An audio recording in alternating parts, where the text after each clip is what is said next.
Olá e seja bem-vindo ao canal Maísa Vigneron, onde nós estamos aqui mais uma vez reunidos de aluno para estudar a nossa revista Palavra e Vida da nossa escola bíblica, uma revista de jovens e adultos da Convenção Batista Fluminense, edição 81, Atos da Igreja Primitiva, estudando Atos e os relatos da Igreja Primitiva, uma revista escrita pelo pastor Eric Mendonça. E essa semana nós vamos estar estudando a lição de número 6, a importância da pregação da palavra.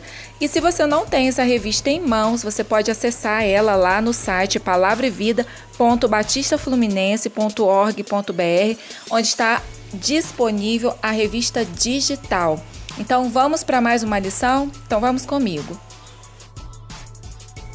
E nessa lição, o autor tem por objetivo fazer você entender a centralidade da pregação e a importância que ela tem na nossa vida, na vida da igreja, no cumprimento do ID de Jesus.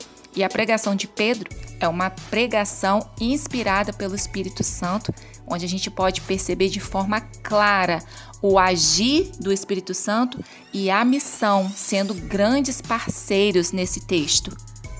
Porque o Espírito Santo ali, ele se manifestou não só através do pregador, mas como também do ouvinte, como também deve ser nos nossos dias de hoje, porque o pregador, ele precisa estar revestido do Espírito Santo para que o ouvinte, consequentemente, receba o convencimento, a mensagem impactante do Evangelho, para que ele se converta ao nosso Senhor e Salvador Jesus Cristo, tendo a sua vida transformada e recebendo ali a mensagem das boas novas do reino.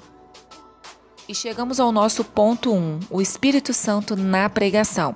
A gente viu na nossa lição passada, promessa e realização, que somente o Espírito Santo tem o poder de convencer o coração do homem do pecado, da justiça e do juízo, gerando nele um arrependimento e transformando ele num servo do Senhor Jesus. E no capítulo 2 de Atos, a gente vai ter duas passagens ali marcantes que marcam não somente o capítulo, mas também todo o livro de Atos.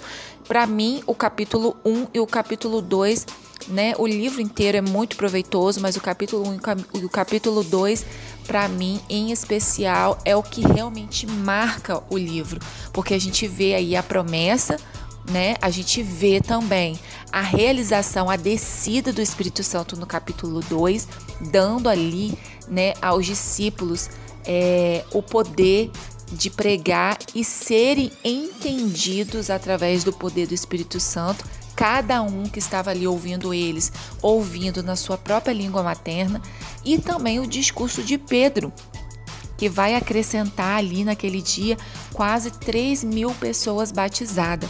Pedro, sendo iletrado, ele não tinha esse poder, de fazer essa comoção ali no meio da festa de Pentecostes. Mas sim, o Espírito Santo é ele que pode atuar no coração do homem através da pregação, fazendo com que a pessoa seja tocada, seja movida, seja transformada e fazer com que aquele que ouve possa crer na pregação do Evangelho. E a gente vê que Lucas, ele enfatiza esse número, esse acréscimo de grande número de pessoas ali à igreja primitiva. No Novo Testamento, a pregação sem o Espírito Santo é algo que não há possibilidade de acontecer, porque quem prega deve ser guiado pelo Espírito Santo. Mesmo aquele que seja mais eloquente, ou não, mesmo aquele que sabe todas as técnicas de comunicação, tem uma boa oratória, mas sem a atuação do Espírito Santo não tem valor algum. Por mais que você queira ali falar com as melhores palavras, com a melhor intenção, sem o Espírito Santo, não vai mudar nada na vida da pessoa, não vai fazer mudança nenhuma no ouvido e no coração de quem está ouvindo. Isso significa que uma pregação sem a atuação do Espírito Santo de Deus não passa de uma balela. E o nosso ponto 2 vai falar sobre a centralidade da pregação em Jesus. Quem está pregando precisa estar na dependência do Espírito Santo. O Espírito Santo precisa estar atuando na vida dele. e Ele também, para que a sua pregação atinja o coração do homem, convença ele do melhor caminho, faça nele uma metanoia, uma mudança de mente. Ele precisa, na pregação dele, pregar sobre a vida e sobre a obra de Jesus Cristo. Porque Jesus é o centro da nossa missão. Inclusive o pastor João, essa semana, lá no seu discurso na parte da manhã, na pregação dele na parte da manhã, ele deu uma pincelada sobre esse assunto aqui, né? Daquele que aceita Jesus, automaticamente quer logo dar o próximo passo, que é o batismo, né? E ele deu uma explicação muito boa. Se você quiser ver o vídeo do domingo de manhã que se passou, né? Do domingo agora que se passou, você vai ficar bem orientado em relação à centralidade da pregação em Jesus. Mas o centro da nossa missão é fazer discípulos de Jesus, é o batismo, porque é aquele primeiro passo que a pessoa, depois que aceitou a Jesus, recebeu ali o seu Espírito Santo no ato da conversão, é o próximo passo que ela automaticamente vai querer dar, porque isso é uma ordenança de Jesus. Inclusive, nós precisamos ensinar sobre as ordenanças de Jesus, né? As ordenanças que ele passou para os seus discípulos, que é o batismo e a ceia, sem jamais esquecer que discipular, batizar e ensinar é algo que Jesus prometeu que estaria conosco o tempo todo. Então, nunca se esqueça que a sua missão fundamental e a pregação, ela precisa estar focada na vida e nas obras de Jesus. E não se engane, a missão não é só para missionários. A missão é para todo aquele que aceita Jesus como seu único e suficiente Salvador, porque a proclamação da mensagem bíblica é responsabilidade de todos nós que somos chamados por Deus para essa tarefa. Nós devemos nos preparar e servir com excelência ao Senhor. E a escola bíblica é exatamente para isso. E eu fico muito espantada com a falta de interesse das pessoas em estudar a Bíblia, né? Às vezes nós estamos muito acostumados com os nossos discursos prontos, com os nossos quotes, palavras de incentivo, palavra que aumenta a nossa autoestima, a nossa vontade de viver o dia, mas na realidade, uma pregação que não tem como centro a vida e as obras de Jesus, elas não passam de boas palavras, talvez, elas não passam de palavras de incentivo, talvez, mas ela não é uma pregação. É muito bom a gente escutar uma boa mensagem, mas o crescimento do cristão, ele se dá através da leitura da Bíblia, através de você sentar, meditar, pedir a Deus para falar com você, criar intimidade com a palavra de Deus, orar, né? Retirar aí uma parte do seu dia para você ganhar diante do Senhor, porque a gente acha às vezes que a gente está perdendo um tempo ou até mesmo gastando um tempo, mas na realidade não, nós estamos ganhando um tempo com o Senhor e automaticamente ganhando só coisas boas para a nossa alma. Eu sei que é muito bom a gente falar de coisas boas, empolgantes, que levantam a moral, a autoestima do nosso próximo, mas a gente precisa ser servo obediente, íntegro, fiel, para semear a salvação nos corações. Palavras boas é bom, mas o Espírito Santo, ele opera a transformação através do arrependimento e da confissão. Mas é a nossa boca e a nossa vida que ele usa para isso. Então você precisa falar da vida e da obra de Jesus. E não esquece, como nós falamos na missão passada, na lição passada, a missão é de Deus, mas ele nos convida a participar disso. E isso é um privilégio. E chegamos ao nosso ponto 3, que vai falar a importância do testemunho.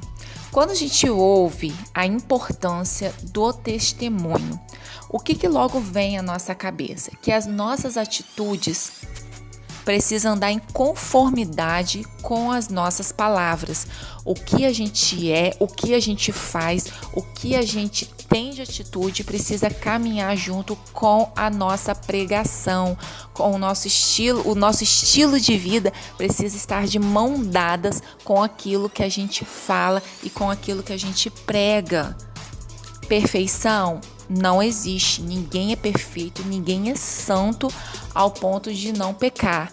Não, nós não somos perfeitos, nem somos santos, mas nós precisamos nos empenhar com o nosso testemunho para que nós possamos ter a nossa pregação aceita. Gente, hoje a gente até fazendo o certo, tá difícil as pessoas aceitarem a nossa palavra. Imagine se a gente viver de qualquer jeito, viver de forma desleixada, dando brecha para o inimigo, não resistindo ao diabo, não fugindo da aparência do mal. Já imaginaram como vai ficar muito mais difícil as pessoas aceitarem a pregação sobre a vida e sobre a obra de Jesus Cristo? E você pode perceber aí que Lucas, ele registra, né, a vida ministerial dos apóstolos e mostra que tanto o ministério quanto a vida deles pessoal estão entrelaçadas.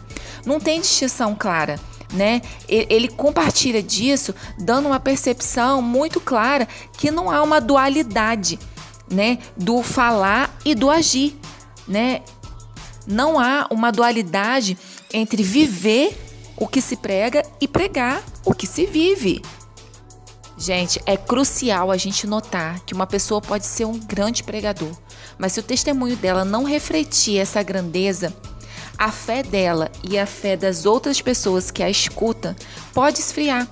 E você pode se afastar da missão que Deus lhe confiou, aquela pessoa também pode não mais se achegar, né, ao propósito de Deus para a vida dela. E hoje, no mundo que nós estamos vivendo, nessa terra de ninguém que se chama internet, a aparência, né, aquilo que se posta, não é aquilo que se vive, está, infelizmente, contribuindo muito para que aquilo que você professa não é, de fato, aquilo que você vive. E isso está atingindo não só a internet, está atingindo a igreja, está atingindo as nossas vidas, está atingindo a vida da igreja brasileira evangélica. O escritor aqui fala que quando ele era criança, ele ficava empilhando cartas de baralho, uma em cima da outra, fazendo aquelas cabaninhas de carta de baralho, e ele disse que bastava um descuido para que tudo viesse abaixo. E na nossa vida também não é diferente, porque a confiança, ela demora muito para ser conquistada, mas para ser perdida, basta um segundo, basta um deslize para que nunca mais aquela pessoa confie em você. Então, não adianta falar, porque não é só porque eu sou cristão que eu não posso fazer isso, que eu não posso fazer aquilo. Você pode, mas Paulo fala lá que nem tudo convém a um cristão. E por amor, é exatamente por amor que muitas vezes nós limitamos, entre aspas, a nossa liberdade para que o outro não se perca. E nós precisamos falar mais sobre isso. A gente precisa mais pontuar isso dentro das nossas igrejas, dentro das nossas pregações, que o testemunho tem sim grande impacto na salvação de vidas. E não se iluda, meu querido, porque quando nós aceitamos Jesus como nosso único Senhor e Salvador, nós estamos entrando na missão, nós estamos entendendo que Ele nos salvou e o objetivo de Ele nos salvar é para a gente poder contribuir na salvação de outras pessoas. Nós somos marcados, nós somos selados para essa missão e é o Espírito Santo que nos acompanha todo dia, nos capacitando para ela ser feita. Não adianta, gente, a quem muito foi dado, muito será exigido. E a quem foi muito confiado, muito mais será pedido. É isso que está escrito lá em Lucas 12.